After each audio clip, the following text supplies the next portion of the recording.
it's just awful. It is awful what we have done to women and made them feel only to be worthwhile if they act like men. It's insane. I hate the fact that they sell that to young girls who now actually do believe that if they went to a kickboxing class, they're in a position to defend themselves from the attack of a man. And as a good martial arts teacher will tell a woman, if you can hit somebody and run, that's what you do, because over time, no matter how well trained you are going to succumb to bigger strength. So is a man going to succumb to someone who's twice his size and, has all that weight on him.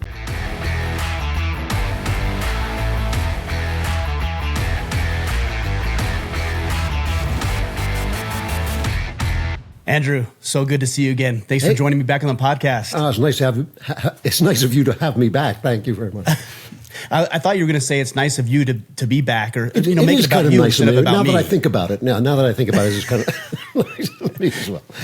If there's anybody who would appreciate that, it's you. I love your sense of humor. I love your wit. I listen to your podcast, and it's interesting to hear somebody who has a perspective from the other side of the aisle. And what I mean by that is, the more liberal left side of the aisle, and then to see the differences and see how you've evolved and your thought process has changed. It's interesting when you have somebody who's so well-rounded, because usually, like myself, I'm not. I know I'm not. I'm in an echo chamber, and I'm pretty set in my ways. It is the difference, though, between knowing people and growing up with people and being around people who are on the other side and only seeing them on social media where they're awful. People are awful on the internet, but in real life, a lot of times people you disagree with furiously can be incredibly nice people at the same time. And so, I try to remember that, because the people in power stink, but the people who vote for the people in power a lot of times are just voting the way their parents voted or not really paying attention or whatever. So they're much nicer than you think they are. Yeah. I think that's fair. I had a woman on the podcast not too long ago. Her name is Kelsey, and we had vehemently disagreed on some issues, primarily feminism and the term vulnerability. But we've been friends, but we disagreed on that. I invited her on the podcast thinking we'd have this powerful intellectual debate, and it turns out we were very much aligned when we had some nuance to the conversation. Yeah, that's interesting. That is interesting. And this thing with like feminism and all these things is they're controlled by the left, basically. They're not what they say they are. So, most of us want women to have rights. Most of us want people to be treated fairly and all these things. But they get infested by leftism, and they're no longer doing what they pretend to be doing. And that's why they're so infuriating. Then when you talk to I always tell this to guys, because guys get angry at women because of the women they see on television or on the internet. I always say, look at the women around you. Are they as bad as that? Because most of the time, they're not at all, Yeah, well, it's the same between both of the sex. I was going to say all, not all, both of the sexes. Let me make sure I use the right verbiage there. Yeah, really. Yeah, no, you're right. When you interact with the large majority of the women who you interact with on a daily basis, they're decent, loving, nurturing, kind, supportive, empathetic women. And conversely, I would suggest that the majority of men that women interact with, whether it's at work or at home, are strong and bold and capable and assertive and want to be good leaders and all the things that we naturally think of as what it means to be a man. Right. And it is very rare that you run into a long-lasting happy marriage where the man is not in some sense the head of the family, and the woman, is very, very happy about that and happy to have that support and happy to have that leadership. That's almost the way people just fall into relating. It's only when they start talking about it that they get uncomfortable, because then they feel, oh, the feminists are watching and I have to say things in a certain way and I can't say things in another way.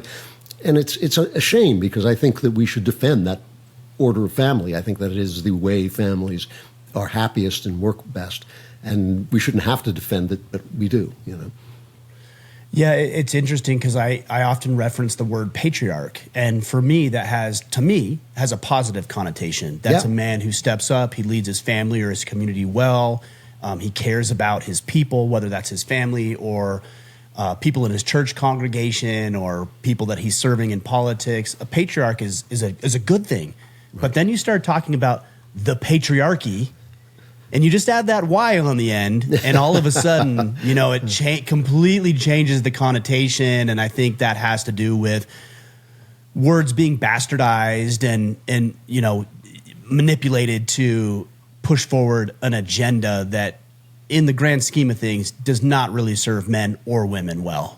Right, because it's not. It really is about the leftism. It's if it were a movement that just said, women should have choices, they should have legal rights, they should have, I think 100% of America would support that. But what they really want, we better say 99.7. I was just about to correct myself. Yes, I think I agree.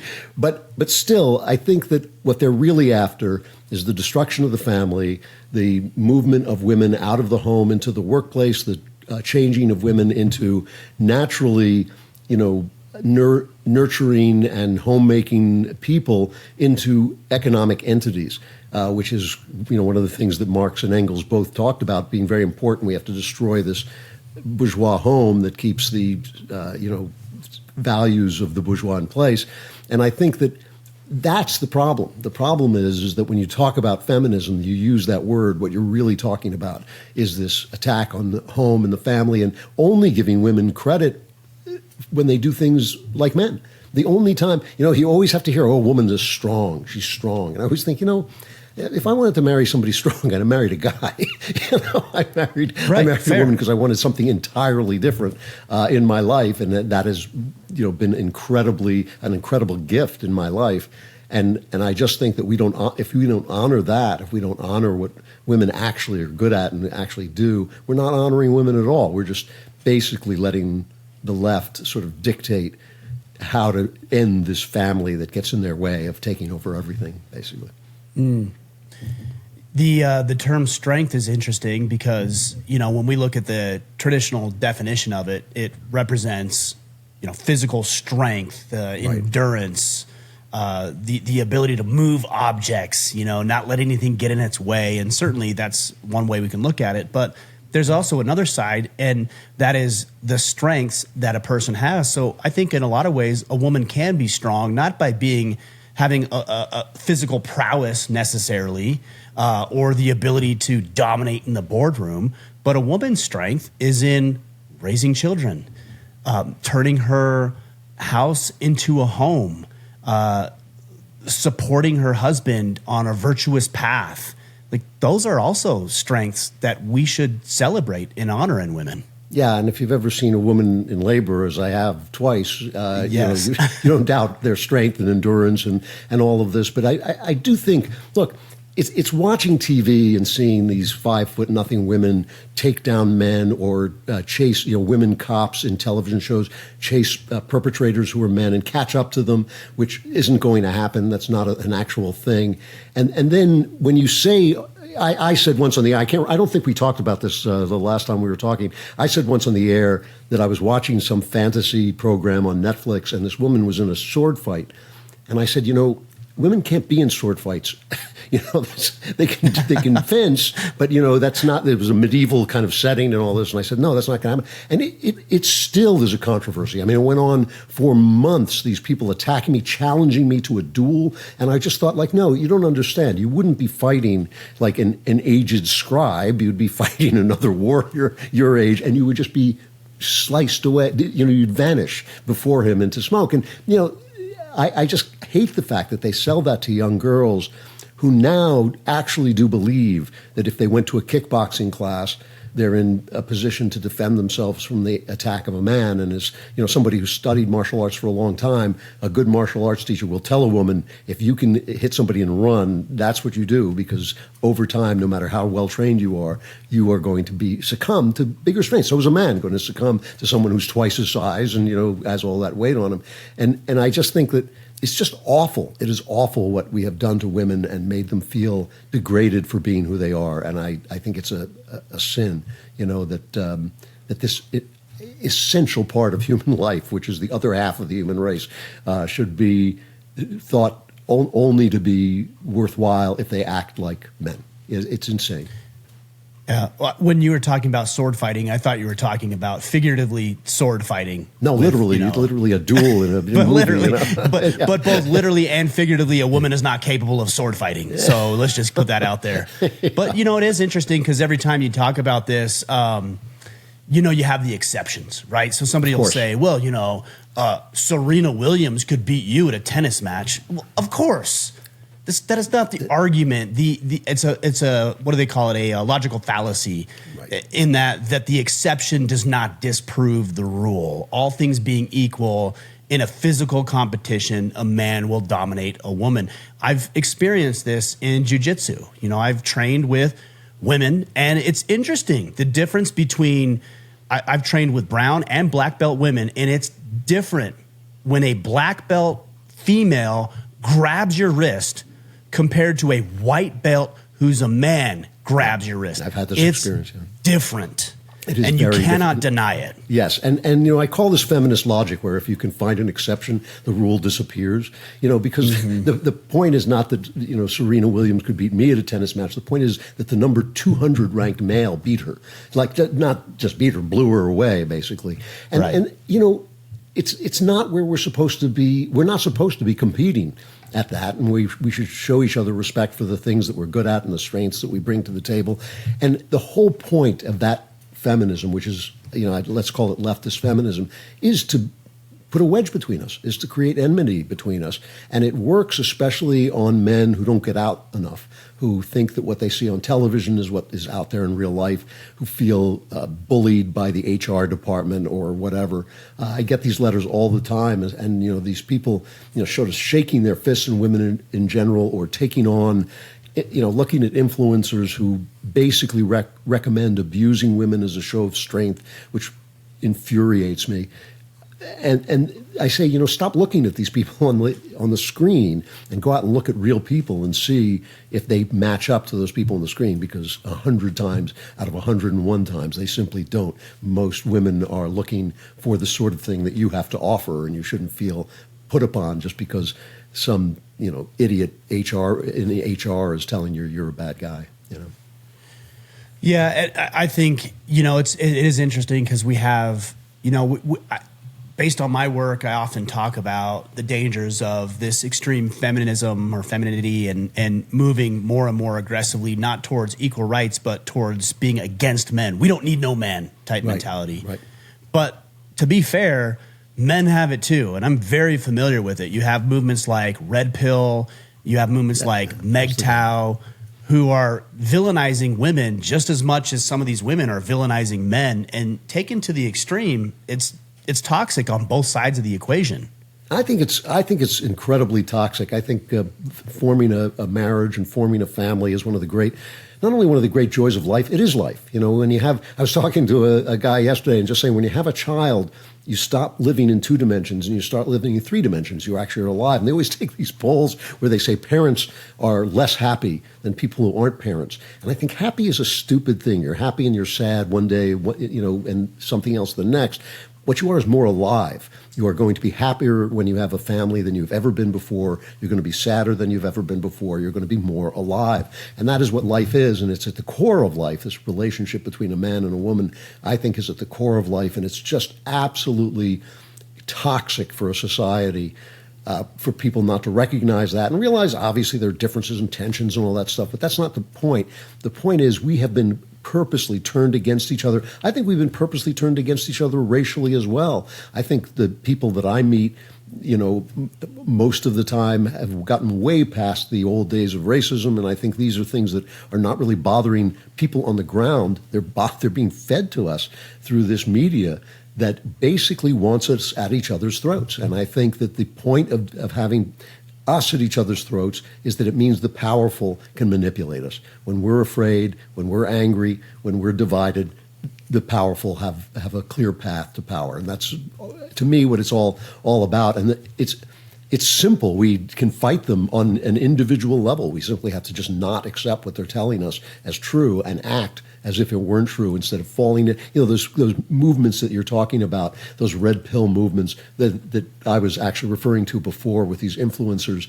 You know, you're right. They're just as toxic. What they are is they are the guys who fell for the push. You know, they fell for this line that has been sold to them that somehow the women are out there calculating against them. And it's like, you know, get out of your basement and actually meet actual human beings and see if, you know, how they measure up to this theory that you have, because theories don't mean anything if they don't describe real life, you know.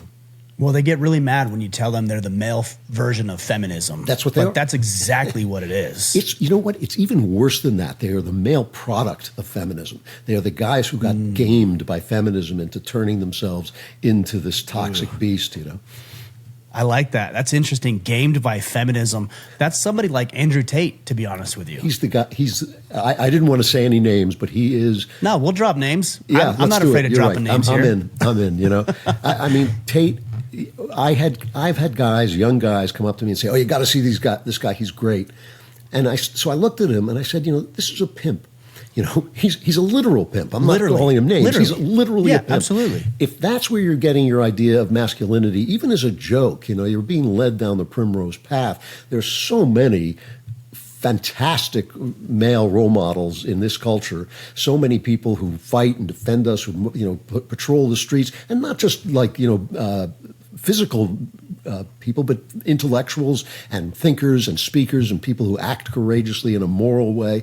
There's so many people out there to turn to like a guy like this who's basically just a criminal and a hateful guy and say, yeah, that's what masculinity, that's just a sign of weakness inside yourself and fear. That kind of anger against women is actually fear of women, you know, masking itself as some kind of rage, basically. And it's so unhealthy.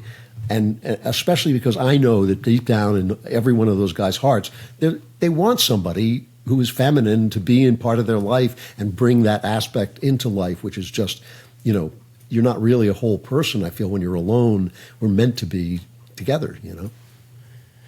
Look, I'm going to say something. I mean, I'm not unaccustomed to saying something that's controversial, but when I was a kid, you know, you started dating a girl and all your buddies would call you, they would say you're P-dub, pussy whooped. Right. And that's what they would say. And that's the term I used. And what that meant is that you're infatuated with a woman. Now, granted, with your buddies, it's the same concept of bros before hoes, right? We've all heard the terms.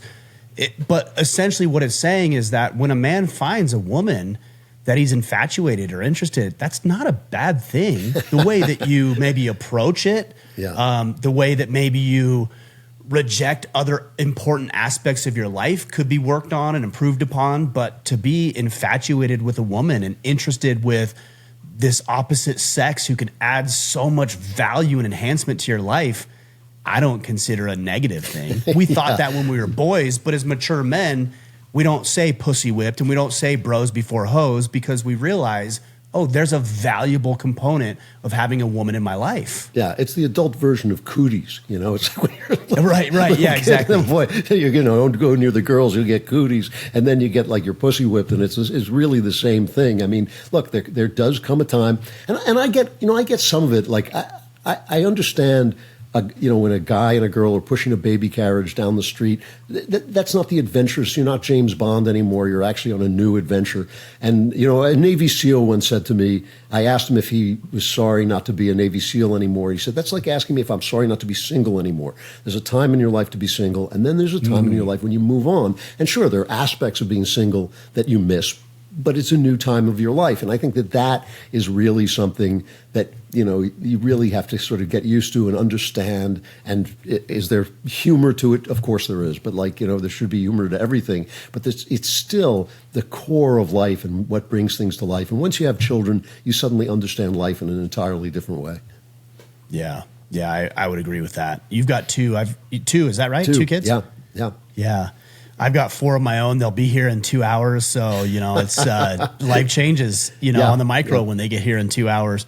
Why do you think, though, that men turn to figures like Tate and others who are so contentious and so much animosity towards the opposite sex that they're completely objectified and villainized and repulsed by, and yet Andrew Tate is not completely repulsed by women, so let's be clear on that too. Yeah. But why do our young men turn to that, do you think? Well, I think it's pretty simple. There's a sector of society that maybe represents between 10 and 20% of society. They once called it the clerisy. There was a poet who called it the clerisy. And what they are is the talkers and thinkers and influencers who basically permeate the atmosphere with their opinions. So we know who they are. They're the Hollywood people. They're the TV people. They're the people who come on your news screen. That we in some sense just doing this are part of them, but we're sort of outliers because Fair. we're taking a different point of view.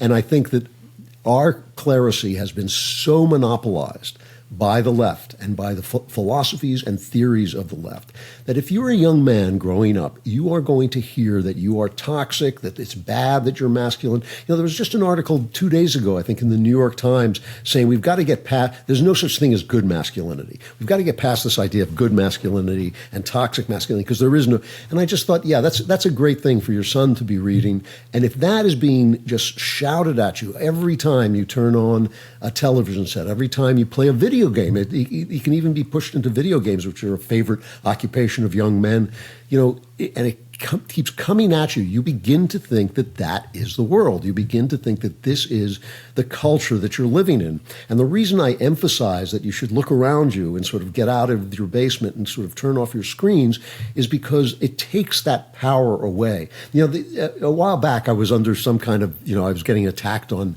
social media for a while. And my wife and I went on a hiking tour in Germany. And I just thought, I'm turning my phone off. I'm done. I'm telling my friends, you can't reach me for 10 days. We're going hiking. All we're going to be doing is walking through the Black Forest. It'll be beautiful. I just turned off my phone. And it all went away. It disappeared. It was like they they actually stopped existing in my life because I stopped listening to them. And if you don't do that, and if you spend all your time listening to these people, just think of how angry you're going to be because everybody is just saying, it's just one pretty blonde woman on the TV screen after another telling you stink, you're toxic, the patriarchy needs to end. I think the patriarchy should be built back up. I'm with you on this. I mean, I think patriarchy is a great thing and it works. But I think that if you're just hearing that again and again, you feel under threat. And if your teacher is saying it, and if your HR person is saying it and making you feel bad, if you flirt with a girl at work or something like this, or making you feel that you're in danger, after a while you're just going to feel persecuted.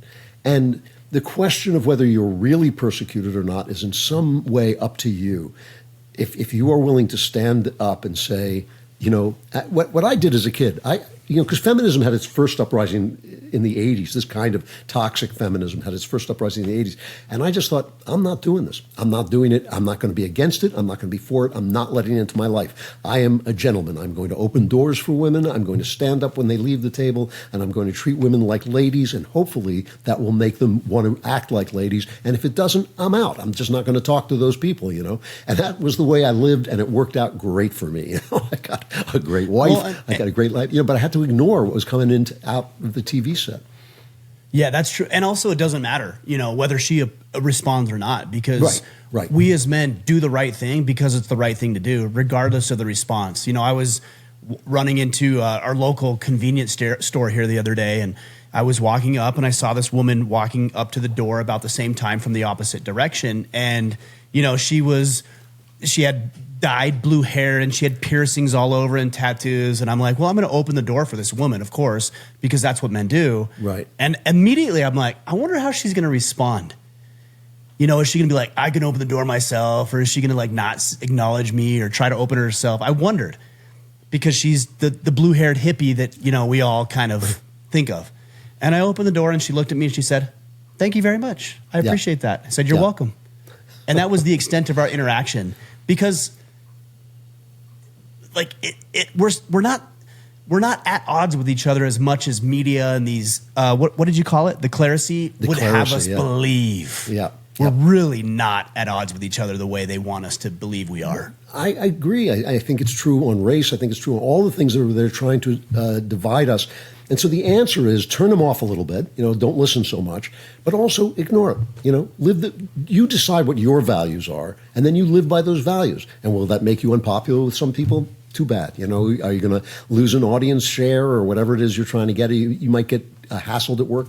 Too bad. That's what being a guy is. It's actually establishing the culture within yourself and living that culture out. And I did it in crazy places. I did it in Berkeley, California in the 1970s. And I half the time I didn't even know that people were scowling at me, because I just thought, I don't care. I'm not living this way. I'm not going to live racially. I'm not going to live with feminism. I'm just not doing it. And it really worked out well. It had its moments. I opened doors for women who yelled at me, and my feeling was really? Like, well, yeah, oh yeah. Oh, in those days, absolutely, Interesting.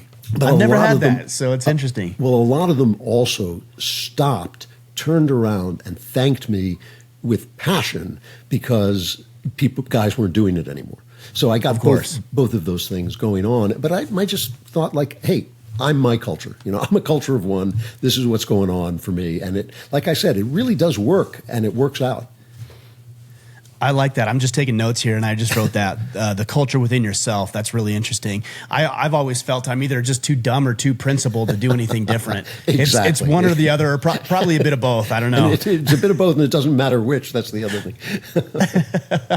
But it is interesting, though. You'll see a woman who's like, well, don't pay attention to me, and don't hit on me, and don't treat me different. And then you'll go to the gym, and she's got her boobs hanging out, and she's got her ass like in the skimpiest shorts she can possibly find, and it's like, I'm confused. Are you saying don't pay attention to you, or I should? But then you have mainstream media. I saw an article the other day that did a study, and they were confused about why men were attracted to attractive women on the right. The beautiful, the quintessential beautiful Fox anchor, for example, right? And they were confused why men were so attracted to that. I think a lot of these guys are confused about this. Actually, I think they're deeply confused on their own. But again, it's like you don't have to find women to love. In the end, you only have to find a woman to love. And I think that it's just not. If you read, for instance, in the New York Times, I have to read this for my podcast. I read it every day. It's a hilarious, phony newspaper. It's just it's unbelievable, the nonsense that they put out. But one thing is, at least 3 times a week, somebody writes a column targeted at destroying marriage. And it's either, what would be fun? A throuple. Why don't you introduce this into your marriage, or like how wonderful it is to belong to a sex club where people whip each other or whatever, whatever it is. And it's just like they're trying so hard to destroy this thing because I think they know in the end they're going to fail. In the end, the men and women like each other. They want each other. It's the pathway to a new life. And it's just it's just a very hard thing for them to break down. They tried it in the Soviet Union. It didn't work. Ultimately, it's not going to work here either. I mean, I would agree to some extent that there's a bigger play here. I would agree. But I also think it's also on just a micro level. I saw an Instagram account the other day where a woman is trying to normalize having an affair and making it this beautiful love story about stepping out on your husband. And I don't think she has some nefarious plot to overturn marriage or the government or the way that we think about it. I think what she's trying to do is justify and rationalize something that morally she feels a little out of place, to put it mildly, with. Right. Well, I think that you're absolutely right about this, but it's a twofold thing. I mean, it's kind of like with abortion. You have the entire society telling you abortion is great. Then you get an abortion, and maybe it's not so great, but now there's no going back, so you have to sort of defend it, and your defense gets kind of high-pitched and hysterical. So if you have an entire culture telling you that marriage is slavery, that affairs are great, and then you go out and have an affair, now you're stuck because now you've cheated on the only person you promised not to cheat on, and now you've got to start to defend what you've done and sort of make yourself feel better about it. And what do we all do? Misery loves company. When we feel bad, we try and get other people. If you've ever known any alcohol, I'm a writer, so almost everybody I know is an alcoholic. When you start to say, I'm not going over, 2 drinks or whatever, they'll stop associating with you. They will stop because they want to be around people who are just as unhappy as they are. And I think that this is, it's a very powerful part of our culture, is that the culture teaches people to do the wrong thing. Then once they've done it, they feel guilty and they keep going down that road rather than turning around and saying, I made a mistake and now I have to sort of repent and become somebody different than I was. I mean, in a lot of ways, it's the reason why I would respect a woman who would say, I had an affair 10 or 15 years ago, and it was one of the worst decisions of my life, and I regret it, and I wish I never would have made that decision, and now I'm on a crusade or a mission to help other women in the same situation make a better choice. The same way I would respect a man who says, hey, you know what? I stepped out on my wife, but that was a horrible decision, and here's what I learned from it, and here's why you shouldn't do it. And relating to alcohol abuse, anybody who's listened to this podcast knows that I've struggled in the past with alcohol abuse. Yep. Yep. And I have a lot of people who say, oh, I can't believe, but other people are like, thank you for being honest. I respect a man who acknowledges his shortcomings and deals with it rather than the guy who hides and pretends that it doesn't exist or tries to justify or rationalize his behavior. There's nobody who does not have something like this in their life, a terrible mistake they've made, a terrible habit they have, a thing that they've had to fight with, wrestle with their whole life. We all have them. And it's like, if you pretend you don't, you're doing a double disservice. I mean, first of all, you're lying, which always reduces you. And second of all, you're leaving other people out there to think like, wow, he's so much higher than me. I can't achieve what he is doing. I can't become what he is. And you're saying, no, you actually can, because, it takes the kind of work that goes into breaking these habits and repenting of these things that we have done that are bad, like I said, we've all done them. We've all got them. Everybody has something they wake up at 3 o'clock in the morning about and sweat over, we all have it, Well, I think you ought to have that. If you don't have that, I wonder how much you're contemplating on your life and the mistakes you've made. Yeah. I mean, I don't know what it would be like to not have made mistakes, It's like, in a lot of ways, it'd be pretty nice, but also there are those people who are like, they go to work and they show up and they do the bare minimum, and you're like, and they don't do anything more. They don't care about a promotion. They don't care about anything else, accolades. They just go do their job, and you're like, I would like to know what that feels like for a day. Not having to worry about how do I make this bigger or better or make more money or do better or be more fit. I kind of envy that sometimes in a little bit of a way. Yeah, I know. It's like I'm not that guy. I wish I were sometimes, but I know, I'm like the A type. I want everything to be absolutely perfect, and it's strenuous, but I'm glad I'm that way. I think I've had a wonderful working life because of it, and it's people know that I'm going to show up twice instead of once. But I understand what you're saying. I feel the same way. I do look at people who just kind of glide, and I think like, yeah, that's good too. I can see that. Yeah. No, it was interesting when you were talking earlier about happiness, and I think this is what it comes down to, is just people who are happy or content. And I can't help but think, man, that's not the aim of life. Some of the most pivotal and instrumental parts of my life are when I've been unhappy. On a micro level, I was thinking about this last weekend. I was on a hike with the woman I'm dating, and she loves to hike, and she's got me involved in going on more hikes together. And we're doing this 9-mile loop, and I'm miserable, and it's hot, and I'm going up this hill, and she's miserable, and she's hot.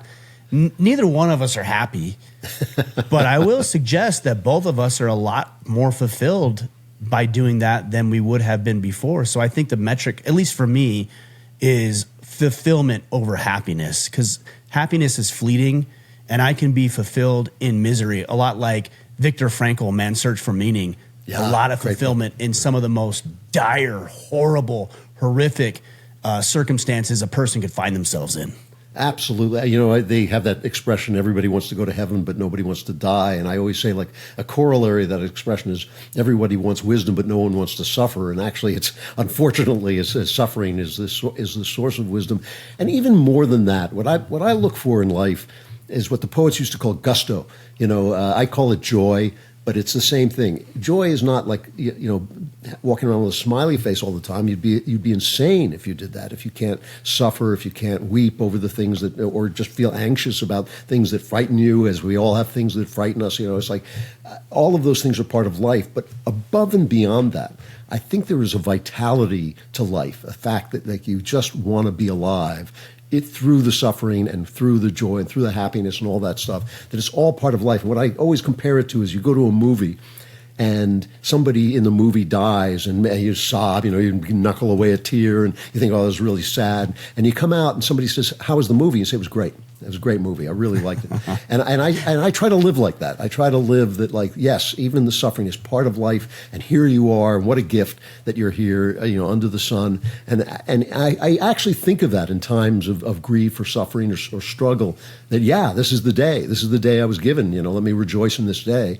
And it makes life a lot better, it makes it fuller and richer, which is why I say when you're a parent and people say you won't be as happy, I think you will be more alive. You will be happier and sadder. You will be more alive.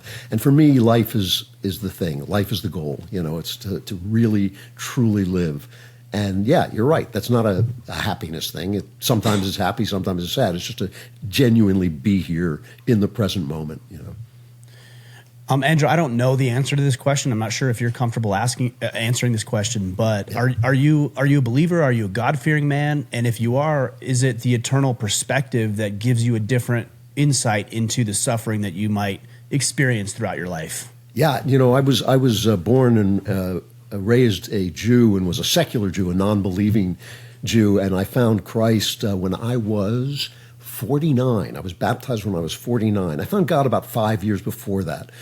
So I was praying to God, and it really was such a transformative experience that at some point I sort of turned to God and said, how can I repay you for what you've done to my life? You've changed my life into this incredibly beautiful thing.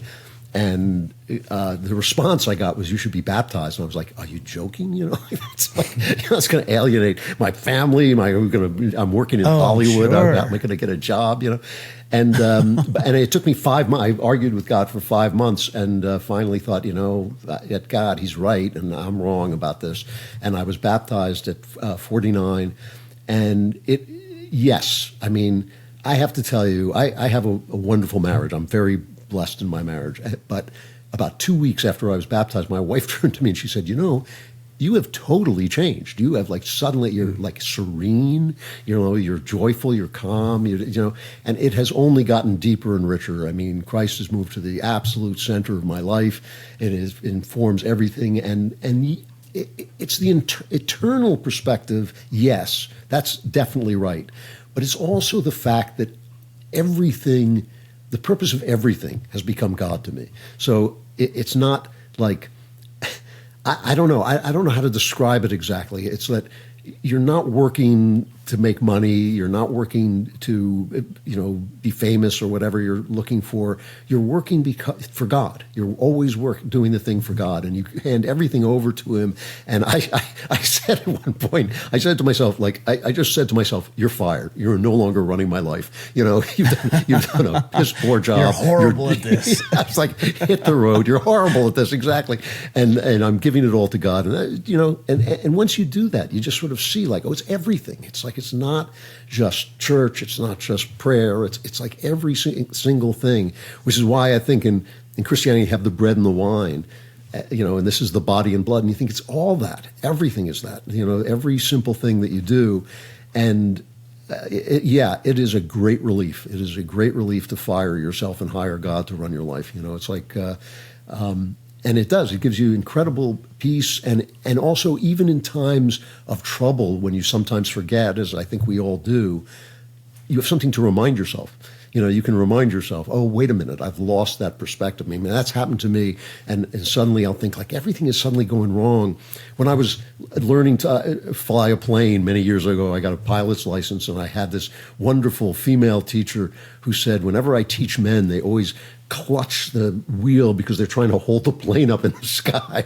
And she said, "Just let it fly," And I remember that all the time, let God, if God is your co-pilot, you're sitting in the wrong seat. Let God fly the plane, and everything else just works out great, So it really, yes, the short answer to your short question is yes. It's a big change in my life.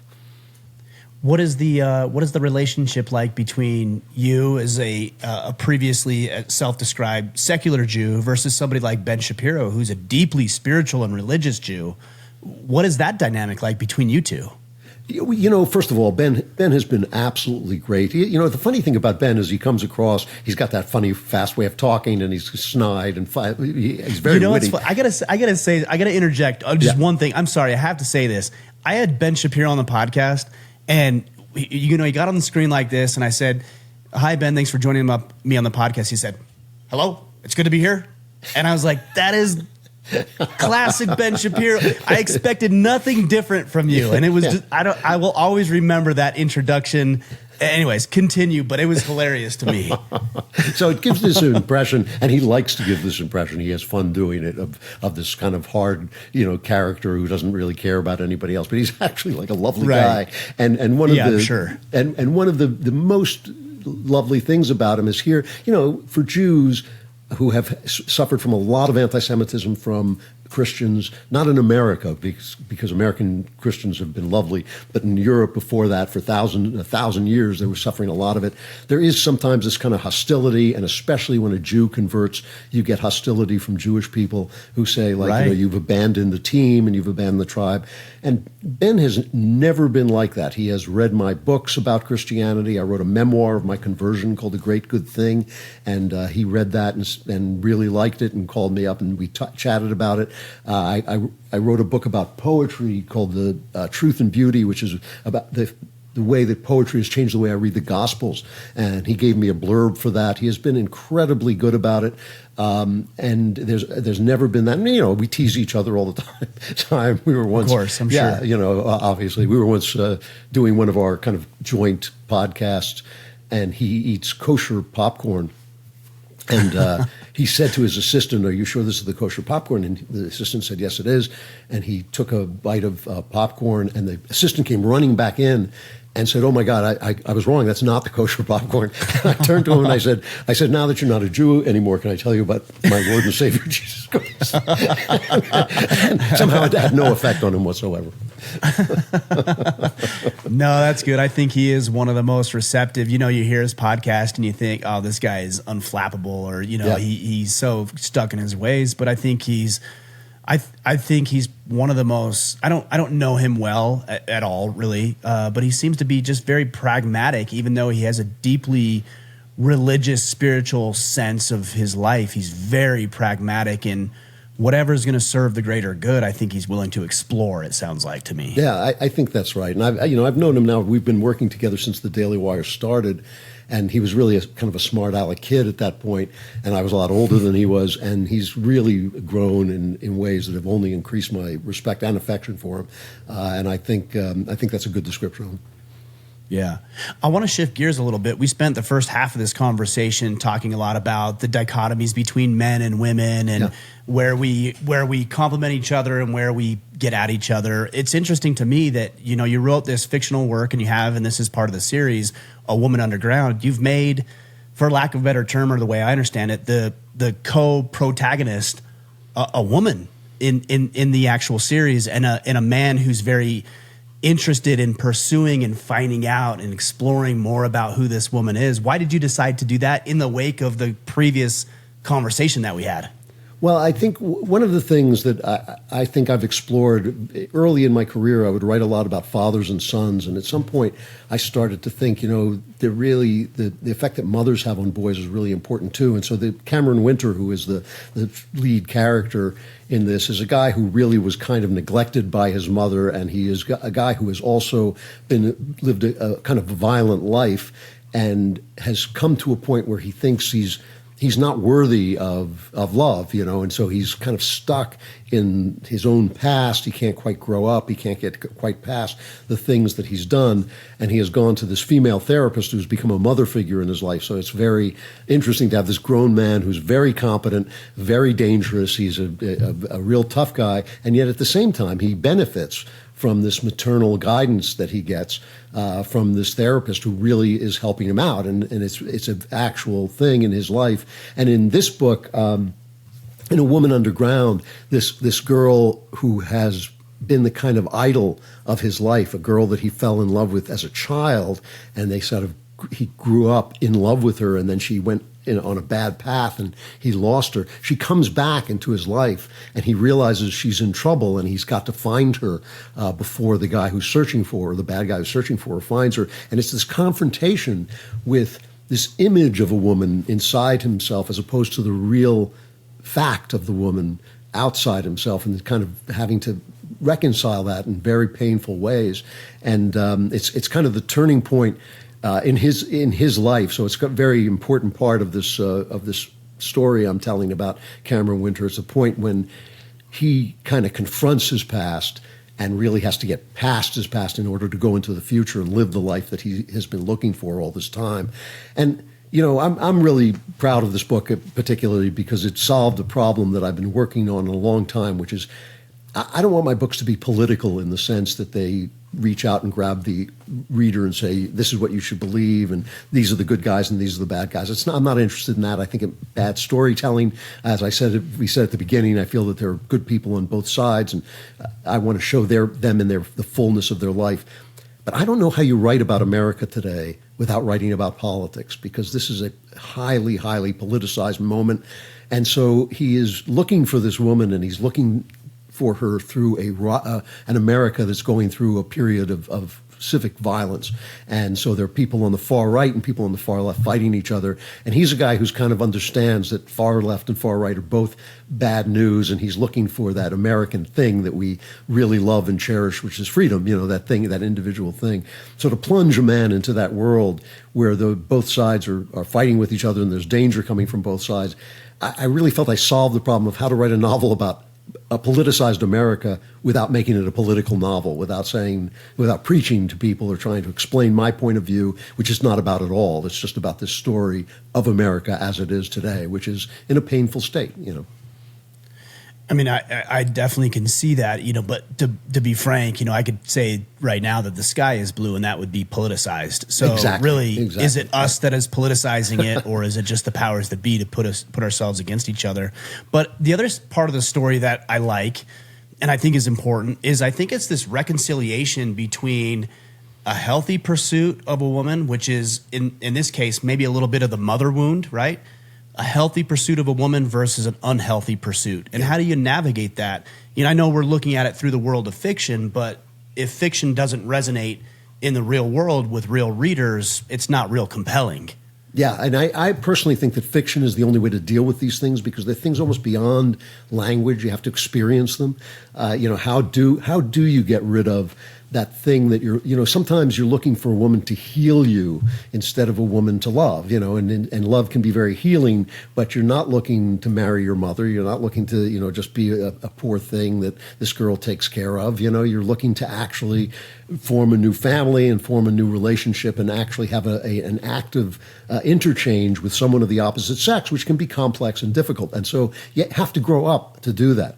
And Cameron Winter is a man who, for all his competence as a tough guy, there's a part of him that hasn't grown up, and that you're absolutely right about this, that he has to sort of get past what has been weighing him down, this kind of unhealthy obsession with this lost female, so that he can go on and actually find the kind of female who he can build a life with. And I don't think, you can talk about that in nonfiction. You can give advice and you can sort of, talk about psychology. But I think you have to really go through it and experience it. And the only way you can do that is in fiction, is in storytelling. Stories actually lead you through these things so that you have a kind of wisdom at the end that you didn't have before, and you don't even know where it came from. I mean, I can't count the number of novels that I've read where I closed it and I thought, I'm different now. But I don't know how. I couldn't say how I'm different, but this story has changed me. And that's the kind of story I'm hoping to deliver in these books, because they are very intimate. Even though they're action books, even though they're mystery books, they're very intimate books, a book about a guy's soul kind of trying to reclaim his soul after a period when he feels he lost it. I've found a new sense of appreciation for fiction that I didn't have previously. I would say over the past 2, 3, 4 years, where it was all self-development, self-help, nonfiction. Right. That's what I was interested in. I actually think it's the same thing with comedy. We can give fiction writers, whether it's Harry Potter or something like yours with the Cameron Winter series, the same sort of leeway that we would give somebody like Matt Rife, who does a skit or a performance that is overtly racist. Right. Right. Or sexist, or fill in the blank with ist. And yet we give them a pass because it allows us to see things in a way that the average person is not allowed to communicate in today's society. Absolutely. You know, Stephen King had a great line about this. He said, "We all have mad dogs inside us, and what I do is I take them for a walk." And I think that that's right. You know, in fiction, you can explore things that you're not allowed to explore in life. You know, and you're right about comedy is a form of fiction. Actually, comedy is a form of storytelling, and it lets you, you know, bring these things out, either laugh at them or experience them or go through them and sort of find a path to the other side of them. And it's a beautiful thing, because otherwise, if we're, you know, I mean, look, when you're friends with somebody, what do? You tease them constantly, you know, you make fun of them constantly, you're constantly, you know, joking around with them. Why? Because it gets that stuff out into the open, and it actually is a form of intimacy. And I think, again, only fiction can do that. And guys have a hard time with fiction. They always think I should be reading something that's factual. But no, I think that fiction is kind of like adding life to your life. It gives you, you know, you get a little bit of Cameron Winter's life in your life. You get a little of some other character's life in your life, and you become wiser that way. You have more, you become bigger inside, you know, and I think it's an actual thing. The arts are an actual thing that are useful. And I think that men, unfortunately, are sort of, I don't think they're trained away from it. I think they have a natural kind of reluctance to engage with it. But when you find the books that you love, it's incredibly enlarging. It gives you a bigger heart and a bigger soul. Yeah, I mean, I definitely see, and maybe this just comes with a level of maturity, or maybe just not even caring about what other people think, but there's definitely a more relevant element of my life that I think would be artistic, whether it's nonfiction or art or music or film, that I haven't resonated with in the past. And, you know, I think about like when it comes to fictional work, the series Saw, the movie Saw, right? Yeah. And, you know, if you really think about it, you can't help but think this guy's a fucking psycho. Like, whoever thought about this is psychotic. Yeah. But we don't call it that. We call him a genius. Right. And, yeah. Because he's done it in a way that causes us to think and reflect and ponder on things that we normally would not approach in our everyday life. Right. It always makes me laugh when I write a villain, you know, who's really ugly or does something ugly. People will say to me, you know, like, how can you have that inside you? And I always think, like, how come they never ask me how do I have the hero inside me? Because I created him too. You know? Yeah, good point. It's always the ugliness, but it is true. You're exposing yourself as an artist in ways that other people don't, and they don't expose themselves, so they think it's hidden, but it's not. You know, we all know what's in us is in everybody else as well. And so an artist is in some ways just a guy who has the ability to communicate that. I personally think it's not important to moralize or lecture or anything, but I think the world is a place with a moral framework. I think that there is a God, and I think God has a moral framework. And I think that when you write even the ugliest of villains, you know, you have to write him in that moral framework. But still, I think it's fun and it's exciting and interesting to explore all these parts of the human spirit, because, you know, they're things hopefully you're never going to do, but if you experience them in the arts, they become part of you in a healthy way. And I think that's a wonderful thing. Saw is a good example, a very clever movie, a really smart movie. And I mean, I thought the sequels were terrible, but I thought that first one I really admired, you know. And it does take you into this place that you don't normally explore, and you're exploring it in a movie theater where it's safe, where you're fine, and you come out and now you have more information about yourself, but you haven't killed anybody, and I think that's a good thing, you know. Yeah, it's I think when you leave people to explore their own sense of morality, I think we get pretty close. And as a believer, you know, it's universal morality. There's no such thing as, you know, subjective morality. That's right. So we all get pretty close, and we can be brainwashed to think something different. A terrorist, for example, believes that he's dying for his God. He's not. He's been brainwashed to believe that. But from a moral perspective, it's not right objectively, not subjectively.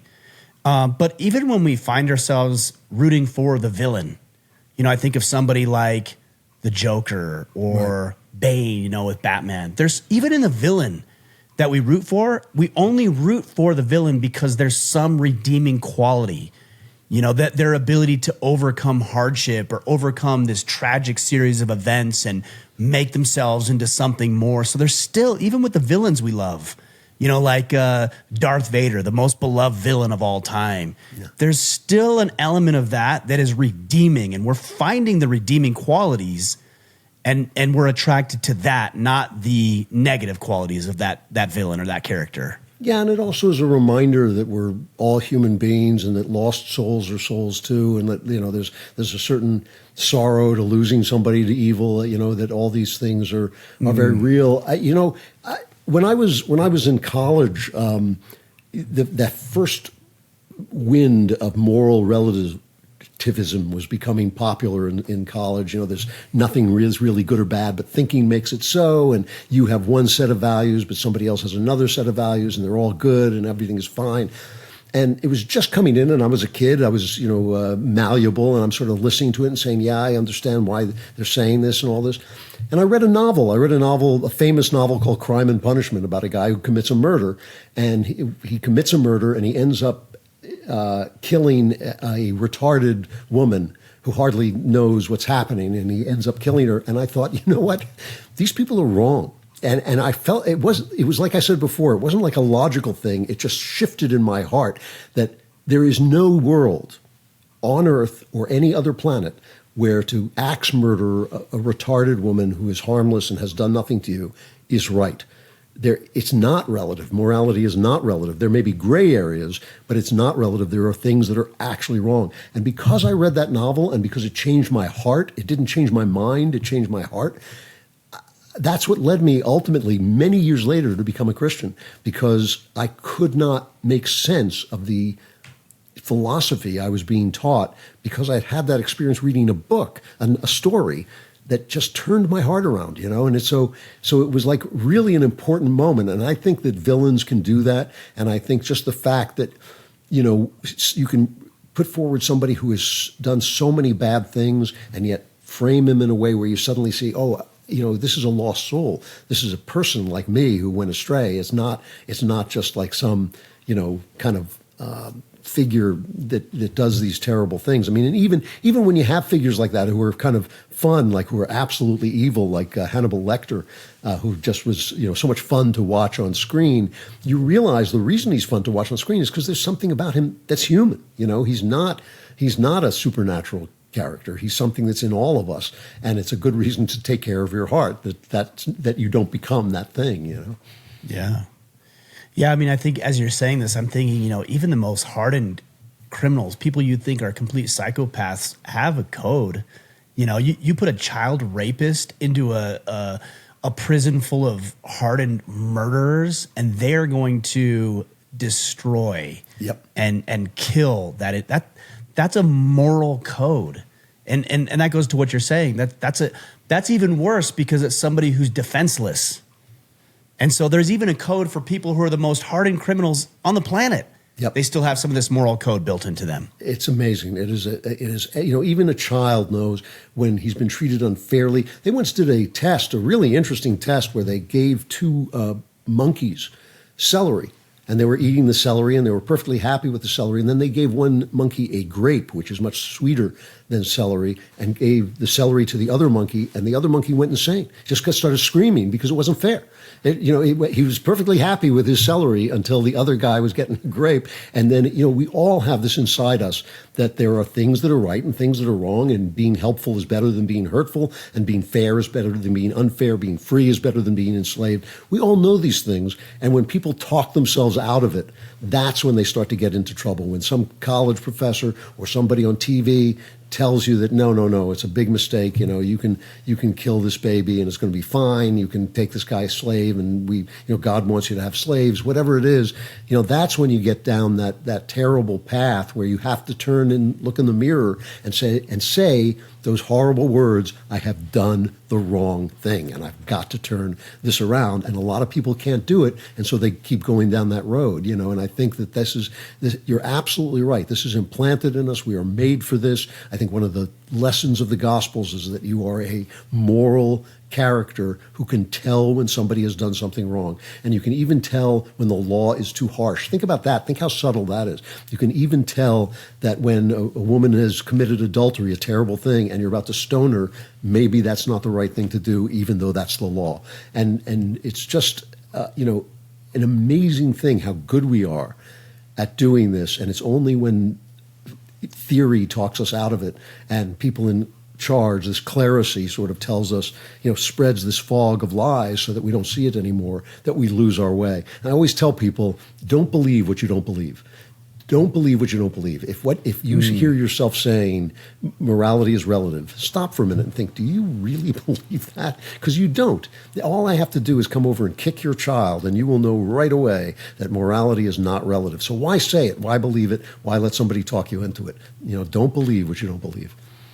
I actually just wrote that as you said it, is don't talk yourself into what you don't believe. And you just said that right as I was writing that. So I wholeheartedly, but it's interesting because even from a secular perspective, these, what we would consider moral principles, whether it's the 10 Commandments or the golden rule of treat others the way you'd want to be treated, even from a secular perspective, let's say you're not a believer, it's still the right thing to do because it still benefits society the most to live in accordance with the 10 Commandments or the golden principle, the golden rule, or any of these other moral rules that we have adopted in society.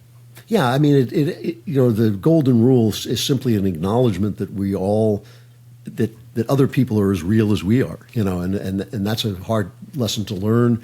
And it also has something else involved, which is that we are all of value to God. And one of the things I think is important about God and morality is, even though you're right that morality makes society work better, there's actually no reason to be moral. If you can get away with cheating society, if you can get away with it, why wouldn't you do it unless you feel that you're answerable to a higher power and that there is an actual moral web over life, which I think there is. I think that you pay a price. We've all done bad things, and we've all known people who have done bad things, and you only have to look in their eyes to see that you pay a price for doing what's wrong. Nothing is free. And you will be so much more joyful, even though sometimes doing the right thing costs you. Sometimes it costs you.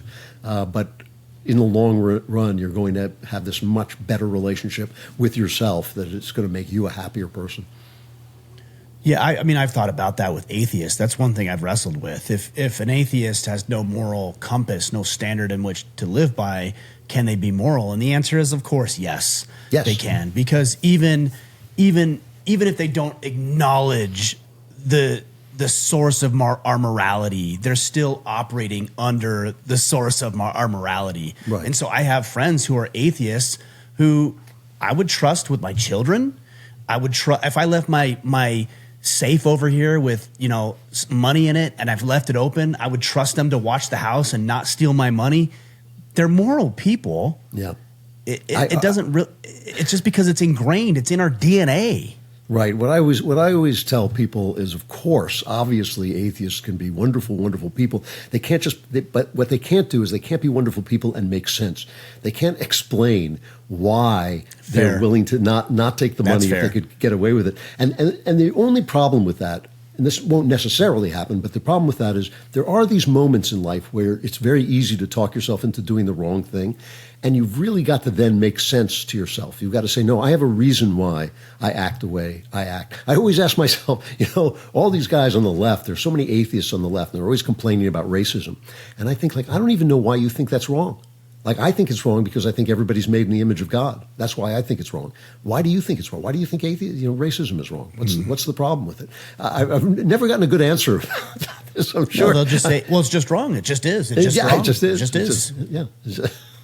Just happens to be wrong. Yeah.